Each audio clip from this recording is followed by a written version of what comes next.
This video is potentially a very bad idea. I might be urged to take it down. We will see. I just think that maybe this could be helpful to another writer out there, maybe offer some insight, be a little cool. But I want to talk about the books I've written, give you my very, very honest reflections, thoughts, kind of reviews on them. And I'm going to be as honest as I possibly can. This is not just going to be me selling you on the book. I'm going to roast these books up as necessary. Give my critiques where necessary, because I don't think I'm a great writer yet. I'm in process. I'm trying to become a good writer, and I'm doing that publicly, obviously. So I'm willing to put myself out there. I'm willing to, point the finger at myself as well. And that's what we're going to do here. I want to just go through these and offer maybe the insights and lessons that you as a writer could think about and apply to yourself. So the first book, I don't have the cool updated copy. I have the first crummy edition. The cover is not good. And I think the cover itself kind of speaks to the main issue with Frozen Wrath, that I was a bit too amateurish. I didn't quite know what I was doing. But if you know me, I have this heart condition. There was this health crisis that really pushed me to want to write this book at that time and say, in case I don't make it, I really want to have been a writer in my time. I really want to have put something out. So a bit before I was ready, a bit before I was prepared, a bit before I had the skill set, I set out on this journey and I put out Frozen Wrath. And I think overall, I'm okay with this book. And there was a time where I hated it and I wanted to take it down, but thematically and the characters within it, I'm cool with.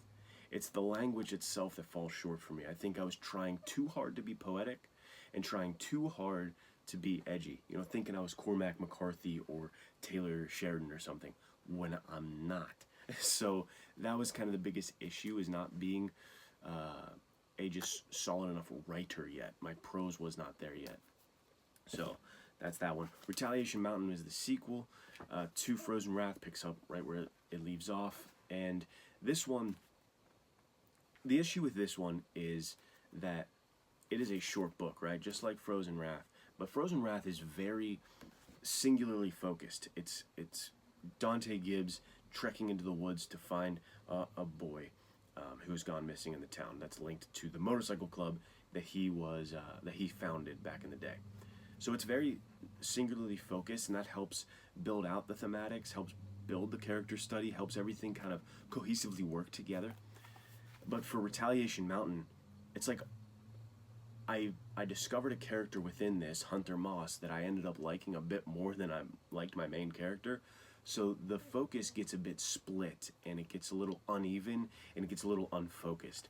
So I think I hurt this book thematically and its kind of impact by splitting the focus. And if I were to do that correctly, this book would have to be double the size. You know what I mean? If it's going to be this narrow, you gotta be on it with what you're talking about. You can't just jump over here. Oh, maybe this over here. Maybe a little bit of this. Are they paralleled? I don't know. I think it's a bit messy. I was not the writer I would have needed to be to make this thin of a book work with that dual storyline situation.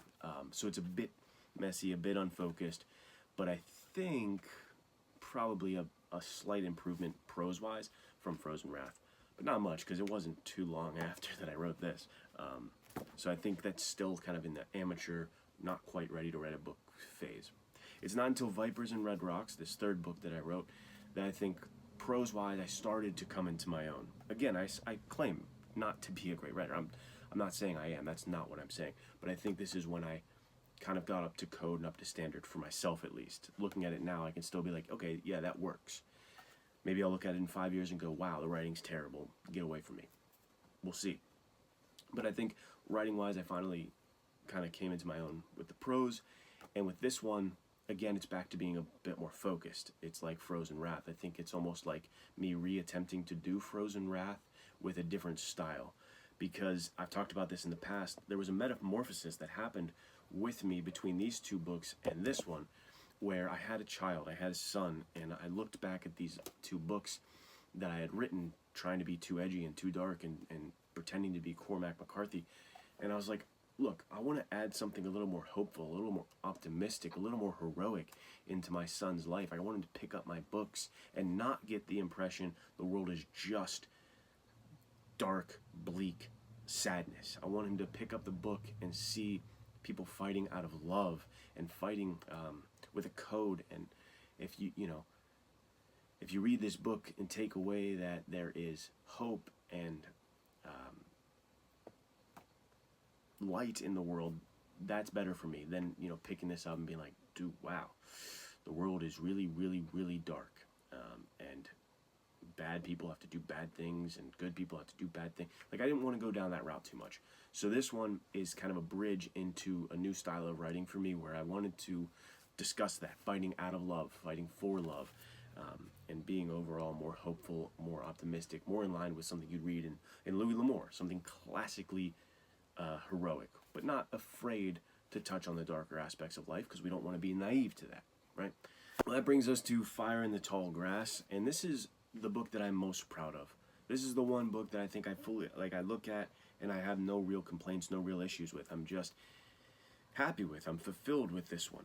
I think it hit the marks thematically. I think that the character is well realized and well drawn, and I think that my prose was finally to a level that is up to standard, up to code, you know what I mean? Again, not claiming I'm a great writer or anything, but I think this works. As a whole, I'm overall very satisfied with this. This is why this is the one I pitched to everybody, and I'm like, yeah, if you're going to read anything I've ever written, read Fire in the Tall Grass.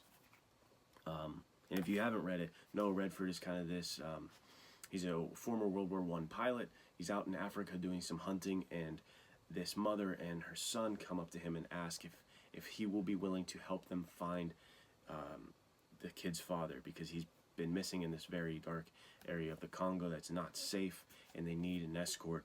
And so he is a good man with solid values and virtues, and he's not going to let them suffer when he can help. He does have the ability to help, so he does. He goes and helps, but when he gets there, he realizes he was not told the full truth. And what ensues is a very Uncharted, Mummy with Brendan Fraser, Indiana Jones type high pulp adventure that I am happy with and satisfied with overall. But that brings me to this last book, and I know Nathaniel, my co-host for the Men's Adventure Fiction podcast, is screaming at me. I just have to be honest with everybody here and myself. Gun Law, I'm just not satisfied with, and I'm not going to sit here and say, I'm not going to try to roast it too harshly, because I know there was a time where I did that to Frozen Wrath, where I hated it more than I ended up hating it, if that makes sense. I just want to say that it doesn't feel fulfilled to me. There's something wrong, and I think the takeaway from a writer's perspective is that there was so much going on in my life at the time I was writing this. We were putting on a film festival. We were shooting and writing and editing and doing all of our own production work for our short film that would be in the short film festival we were hosting.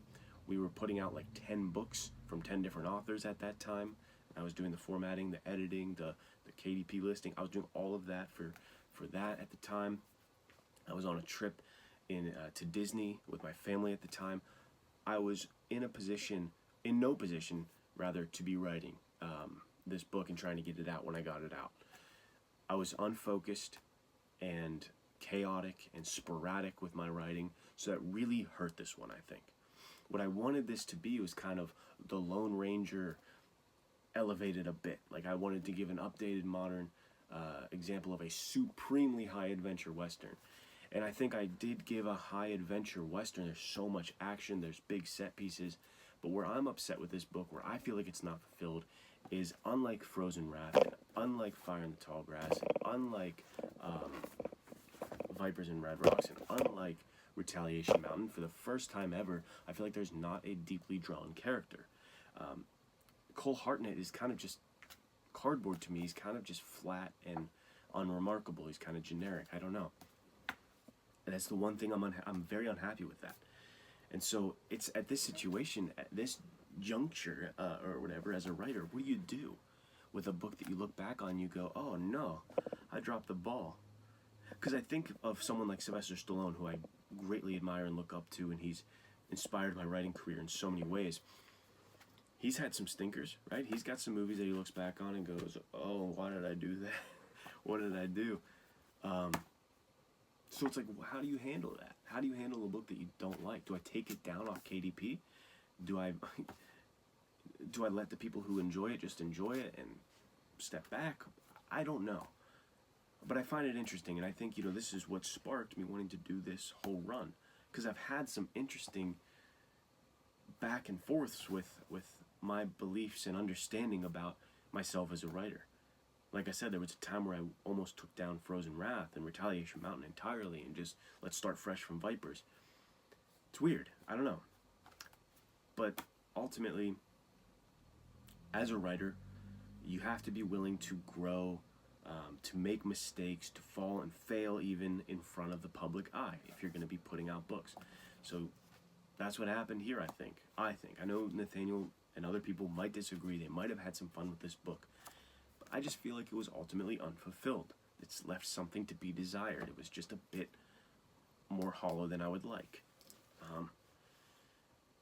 But it's good. Every one of these things I said, it's all good. It all helps me learn and understand better what I want to do with my work and how I want to execute properly on the next novel.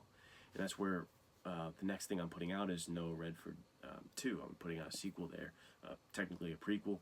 And I'm really happy with it so far. And I'm learning from my mistakes, and I'm not going to repeat some of the issues that I've seen in my past work. So you're always getting better, hopefully, if you're able to look back with a critical eye, with an honest eye, and look at your writing truthfully. And so that's kind of it. I don't want to go on too much longer, and my kids are waking up anyway. I hope you got something out of this. Maybe you did, maybe you did not, but thank you for watching. And if you want to check out any of these books, I will link my Amazon author page down below. And until next time, I will see you guys on the Men's Adventure Fiction podcast every Wednesday.